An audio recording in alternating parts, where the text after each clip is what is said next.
Chris, what do you say we just bring Mike on right now? That's absolutely fine with me. All right. I know that's why you're all here. You don't want to hear me talking. Quite frankly, I don't want to hear me talk either. All right. So let's bring on Mike Crawford, CEO of Hall of Fame Resort and Entertainment, ticker HOFV. Good afternoon, sir. Hey, guys. How are you? Good. How are you? Welcome back, Mike. Good to see you again. Thanks for having me. I wasn't sure after the last time I'd be welcome, but...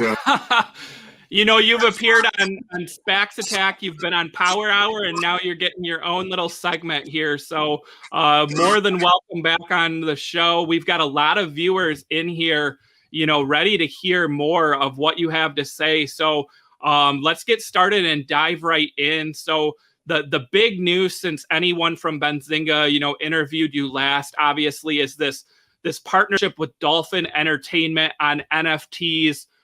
Can you walk us through what does this partnership look like and why Dolphin Entertainment as the partner here?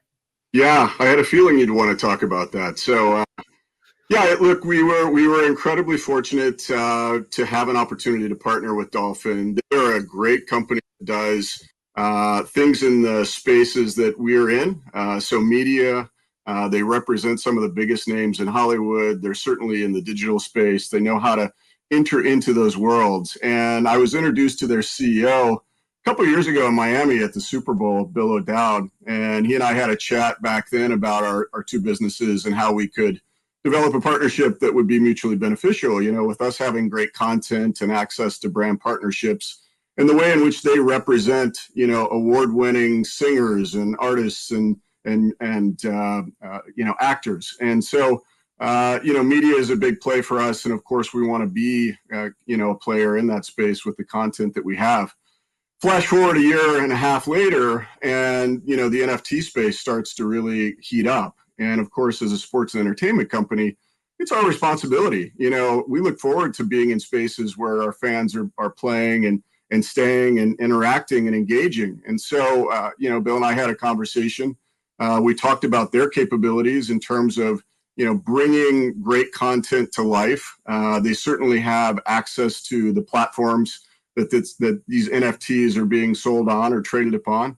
You know, the artisans that are doing all the work around this digital media and bringing, you know, exclusive content to life in ways that are really unique and different, and ways in which fans are you know, spending money on and finding very valuable. And so we had some discussions about a partnership, and lo and behold, we both found it to be very interesting and rewarding. We signed the deal this week. We have content that we are anxiously awaiting now to bring to life. We're starting that work and working with the artisans and look forward to really you know, having some pieces out there that will excite our guests and our fans and be a new business for us.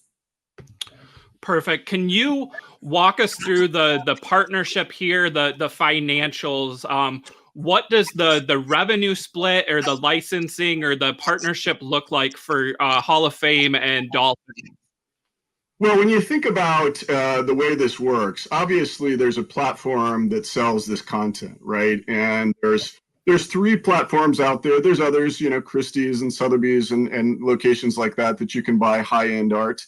But that platform will always take a percentage of the sale. So the economics start with, you know, wherever you're selling, they're going to have a percentage of the action, if you will.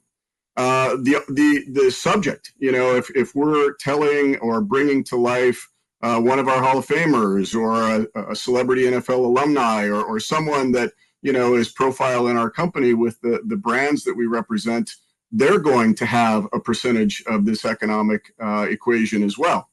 Of course, we have to broadcast and publicize and make available to the public the kind of art that we're going to be, you know, putting out for sale. And then there's the artist and the artist that's going to be doing this great work. And so, you know, one of the things that Dolphin's bringing to the table for us is access to the artists that really can bring these images or the subject matter to life in really unique and different ways. And so there's a piece of the financial as well. And so then when you think about the net after all of those expenses, there is a rev share model that we have with Dolphin in place that we think is very fair and equitable, both sides representing the content that we're bringing and the capabilities that they have to help bring it to life and bring it to a platform for sale.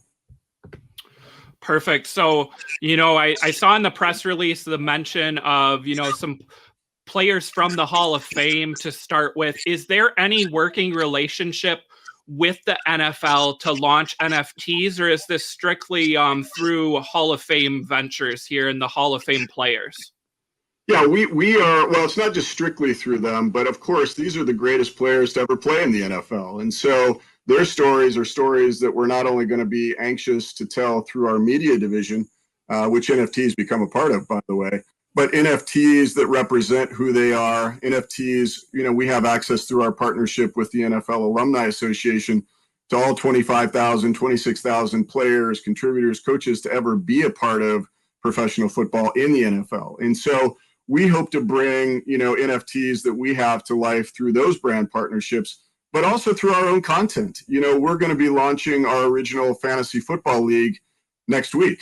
And I've spoken a little bit about that, just teasing the fact that I'm excited to have this new fantasy experience for our guests and our fans to enjoy. If you think about the way in which those geographies, the brands, the names, the logos of those franchises in that fantasy league are brought about, that there's an opportunity for an NFT there. And, we're going to have front offices that may have an NFL alum or a Hall of Famer as a part of that. And so, being able to create unique pieces of art around our own league and then other content, we announced that we'd like to start this with the partnership that we've formed with Elite Holdings.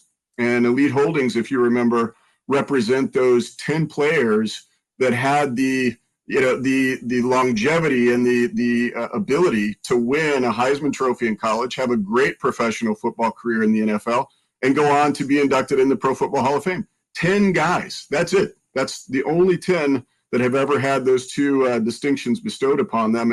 And the funny line that we like to say is more people have walked on the moon than have had those two things. So you can imagine bringing NFTs to life with the power of those kinds of individuals. And that's our first target. But we'll have a lot of, I like to say, we have a robust pipeline of archives, one-of-a-kind pieces of memorabilia, very collectible pieces that can be transformed into these NFTs. Remember, the Hall of Fame itself has 50+ million pieces of video and audio and imagery and artifacts that people may never get to see. And so this new business allows us a way to bring those things to life. Awesome. You already knocked out some answers to some of my future questions there.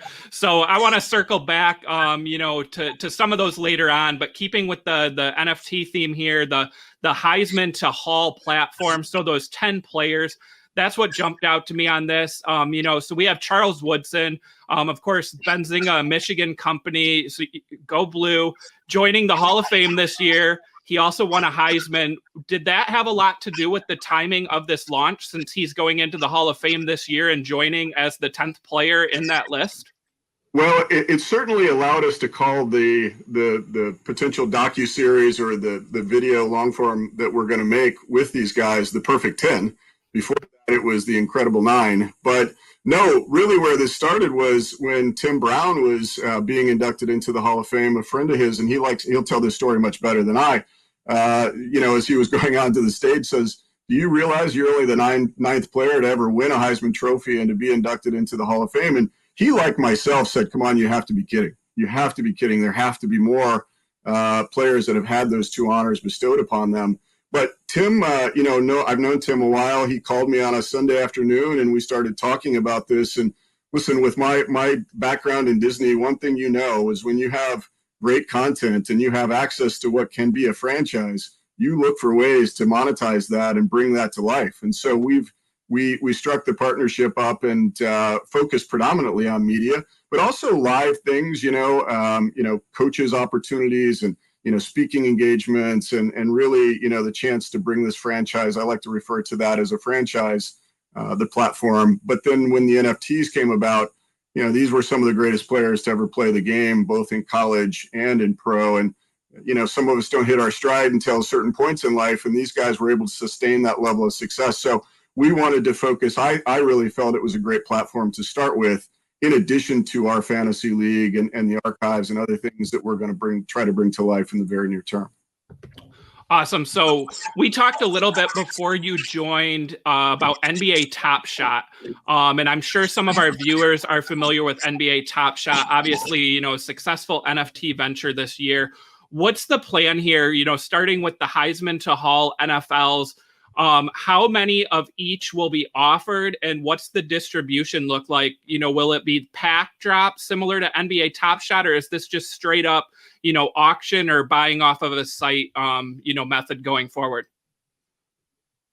First, it'll be, our goal is to put it on one of the mainstream sites. I think there are 3 that are secure and safe and have the ability to either trade in this cryptocurrency, or there is a site that allows for normal transaction through credit card.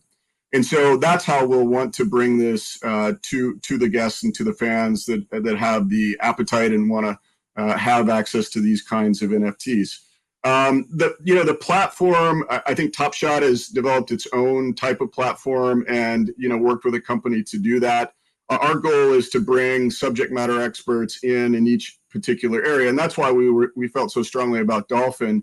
They're great at what they do, promoting these, creating awareness, having access to creative talent. That's what they're bringing to the table for us. And then, having these out on the platform that we want to, really be able to showcase these NFTs was important. So, our steps in this are still being very measured. I won't go into all of the detail right now, but suffice to say, we do have a plan to roll these out. And look, the great thing about NFTs, I love, and I'm a collector of art myself, but traditional art. And so, I go back to, again, my Disney days. It used to be decades ago when they made an animated film, you had artisans drawing hand-painted cells, and it would take 3, 4, 5 years to do a animated film. Flash forward to today, this is all digitized, and they can put out 3 or 4 of these films in a year, and I mean really high quality. And so that's what this sort of represents to me. It represents a chance to get to market quickly with fantastic content that nobody else has access to except for us, in a way that, leverages the partners that we have available to us. Awesome. So joining us again, for those of you, late here, we keep picking up hundreds and hundreds of viewers here. We have Mike Crawford, CEO of Hall of Fame Resort. That's ticker HOFV. Make sure you smash the like button, share this video with your friends, exclusive interview here on Benzinga. Mike, I've got to ask you, you said that you guys have been looking at NFTs for a while now. The question I have, with the popularity of NFTs now in 2021, there's been some talk, about a possible bubble or the longevity of the industry. What would you say to some of those naysayers that maybe have questioned, NFTs being a bubble or not being relevant a couple years from now? Well, look, we live in a digital world. How much of what you do today is consumed digitally or mobily? And I don't see that changing for a very long time.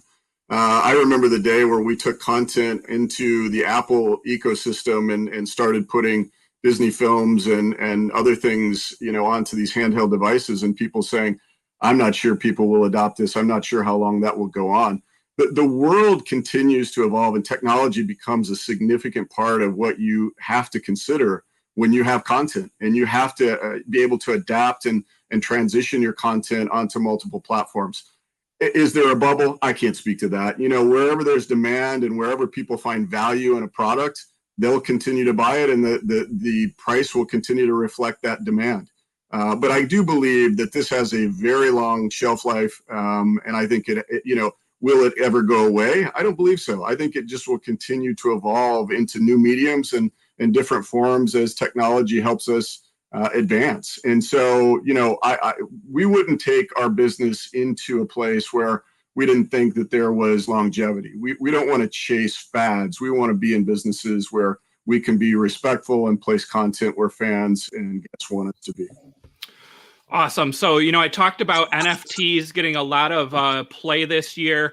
There's also been, a lot of trading activity around NFT stocks. So, we saw with the press release the other day, HOFV shares, jumped on that news.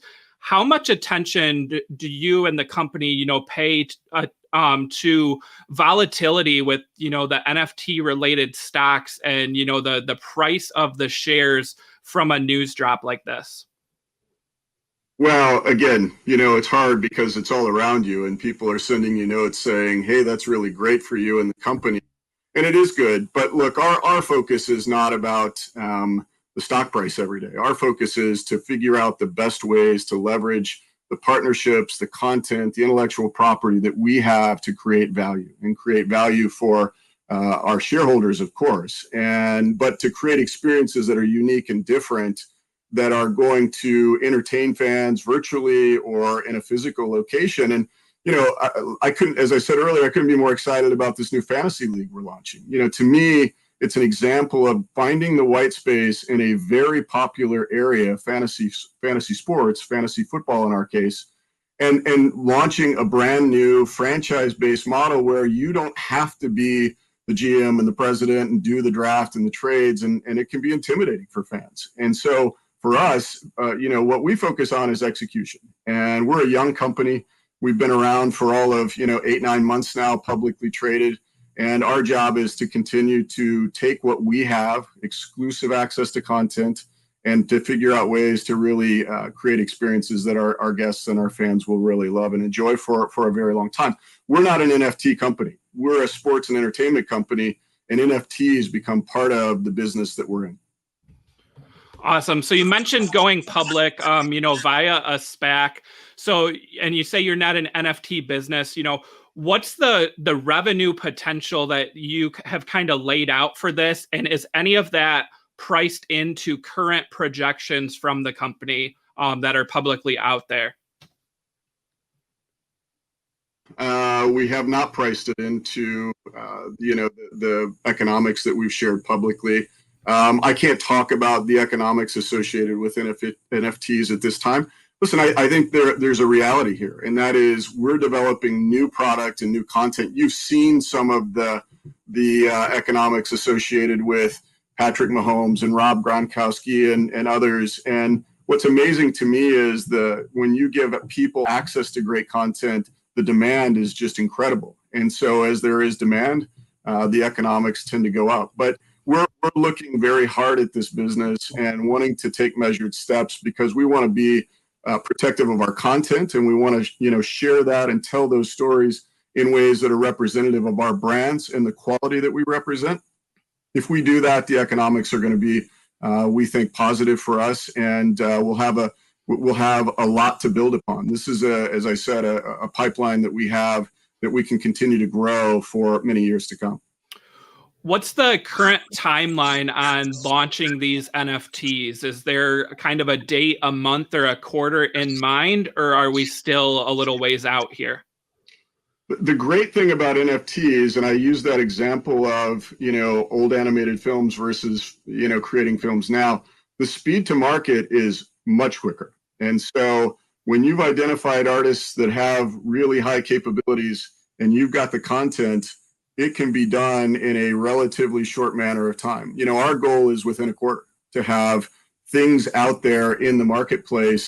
I'd love to say sooner, but again, we want to be careful here. We want to make sure the quality is representative of who we are and who Dolphin is. Our partners.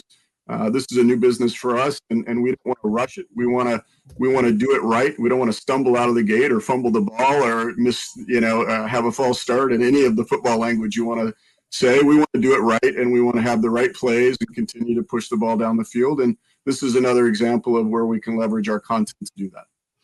Perfect. I've got a couple more questions, and then we've got some from the chat here. So you mentioned the Fantasy League. I know it was the Crown League before. It was acquired by Hall of Fame Resorts.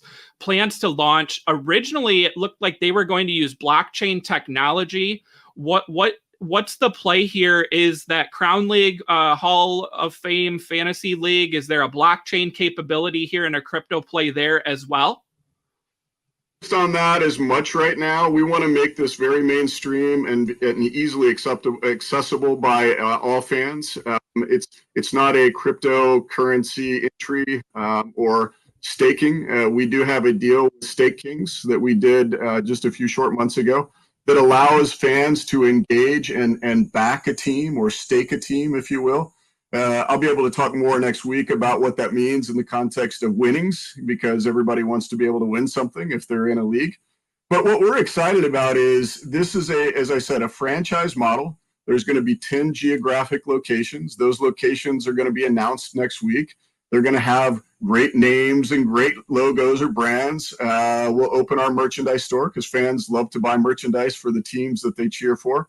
We'll open staking. So even not knowing who your team yet is, and we'll name the front offices about a month or two later. And then, of course, there will be our draft and trading and things of that nature.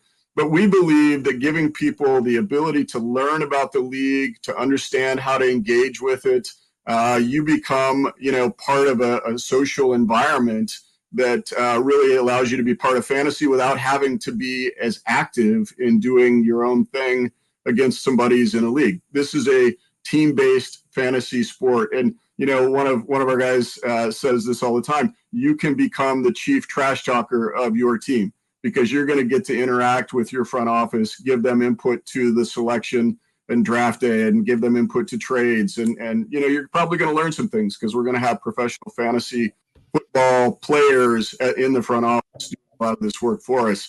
This is a really, really unique, one-of-a-kind experience that we're excited to launch. And, look, those teams are going to play each other virtually every week throughout that 10-week season. Our hope is that as teams play each other, fans like to put a bet down on that, and just like they would in a real game. So sports betting is not legal in Ohio yet, but eventually we hope to have, a sports betting partnership in place where that league could reside and we could have other, sports betting angles as well as a company. Perfect. Yeah, I want to hit on sports betting next. The last question I had here, I have to ask. You've got the grand ambitions, right, of becoming kind of the Disney World of the NFL. Multiple hotels, water parks. I've seen the pictures. It looks amazing, but it also, in return, costs a lot of money. What's the current financial situation, and are there plans to do share offerings or raise capital in the near or long term here? Near-term offerings, and right now our answer is not yet. We've done the offerings that we need to do. When we went public, it was a hard time. Let's face it, last July was not the best time to take the company public, but we did, and we were successful in doing that, and we've continued to execute our game plan since. We've raised over $100 million of new equity into the company. The cost of this next phase is around $300 million. So we feel like we've got the equity in place that we need. The lending process has been underway for quite some time now. And so that's sort of the last leg of the stool, is to put the construction loan in place. And we have line of sight on that with several lenders. And that's our focus, to get the assets built. When I came, it was a slightly more ambitious plan. And one thing I know is it's digestible bites, creating the next sense of place, and building more and more to give guests a chance to want to come back over and over again. It's repeatability, it's length of stay, and that's the plan we have. So we have multiple phases that we're looking at doing. This phase, is over the next couple of years. It's already started. We've started building, we've cleared land, we've done all the things we need to do, design work, all of that is in place. And we're looking in the next couple of months to start the rest of the facilities as well. Awesome. So thousands of people in here, they're all excited to hear about NFTs, but we also got tons of questions about sports betting. I know you've hit on that a little bit in these comments here, but let's hit on that again. And I know we asked it before when you were on our show. Ohio is not currently one of the states that has legalized sports betting. They are in talks. How quickly do you think, we could see Ohio legalize sports betting? Is that an assumption, and is it priced into Hall of Fame's financial model? So again, I'll start with the last part of it. No, it's not priced into our model, simply because we could never predict the future. And I always say our crystal ball is as good as anybody else's. But what we've done is we've stayed close to what's going on at the State House in Columbus. We've certainly met with consultants and lobbyists to try to understand directionally where things are headed. I do know it's under review right now. I can't speak any more to that than anyone else because I'm not close to that or those proceedings. But what we've tried to do, just like anyone else would strategically think about what a sports betting relationship would look like for us if in the event it does become legal. And so, a physical presence at our campus here, without question. We have a lot of different virtual that we could connect our guests to a sports betting partners platform. Our fantasy league that I just talked about should absolutely reside on a sports betting platform for my money. I'd love to be able to bet on those virtual games, just like we saw over this past year, sponsorship opportunities. So we have continued to think about that, and we've had conversations with potential sports betting partners. And we're actively looking at that space in the event that it does become legal. And I feel like we're positioned as a sports and entertainment company with access to great content and partnerships and the best players to ever play the game in a way that we could bring great value to a sports betting partner. So I'm hopeful. Hope is never a strategy, I always say, but I'm hopeful that it does become legal and that we do have a chance to integrate that into our company, because I really believe sports betting is a way in which fans enjoy and enhance their engagement to any sport, not just football. And as a sports and entertainment company, it's our responsibility to try and be in that space if we can. Awesome. So you said, already talked to several partners. Is that looking like that will be the preferred method here, is partnering with an existing sports betting company? We don't want to become the house, as I would say. There are too many great companies out there. I don't list them because then people will speculate, am I talking about one or the other as our partner? But them all. There are a lot of partners that we have talked to and will continue to talk to, and they have expertise in this space, and they have an ability to bring what we can have and share in terms of content, physical space, virtual environments. They can bring those to life in ways that we couldn't on our own. There's no reason for us to try to recreate that wheel. Awesome. So, we've kept you here for, over a half hour, Mike. I think that's going to wrap up with questions from us. We got to all the ones from the chat as well about sports betting.